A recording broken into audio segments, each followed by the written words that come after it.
Hello friends, welcome to Senthan. Tamil வருடப்பிறப்பு அன்னைக்கு பால் பாயாசம் செய்கிறதுக்கு ஜவ்வரிசி ஒரு 150 கிராம் எடுத்திருக்கேன். பால் வந்து 1/2 லிட்டர் எடுத்திருக்கேன். ஃபஸ்ட்டு 1/4 லிட்டர் பாலில் நம்ம எடுத்திருக்க ஜவ்வரிசியை வேக வச்சுக்கோங்க. அனந்தர் சைடில் கீ ஊற்றி பாயாச சேமியாவை வறுத்து வச்சுக்கோங்க. அப்புறமா அதே கடாயில் மறுபடியும் கீ ஊற்றி கேஷ்யூ நட் அண்ட் வந்து கிஸ்மிஸை வந்து நீங்கள் வறுத்து வச்சுக்கோங்க. ஜவ்வரிசி வந்ததுக்கப்புறமா நம்ம வறுத்து வச்சுருக்க இந்த சேமியாவை அதில் ஆட் பண்ணிக்கோங்க.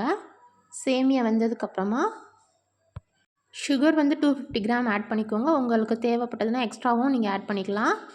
அப்புறமா ஏலக்காய் போட்டுக்கோங்க. நம்ம வறுத்து வச்சுருக்க நட்ஸை ஆட் பண்ணிக்கோங்க. தாராளமாக கொஞ்சம் கீ ஊற்றுங்க. ஆறுன அப்புறமா சேமியா பாயசம் கெட்டியாயிரும். நீங்கள் உங்களுக்கு லிக்யூடாக வேணும்னா திரும்ப பாலை சூட் பண்ணி இதில் ஆட் பண்ணிக்கோங்க.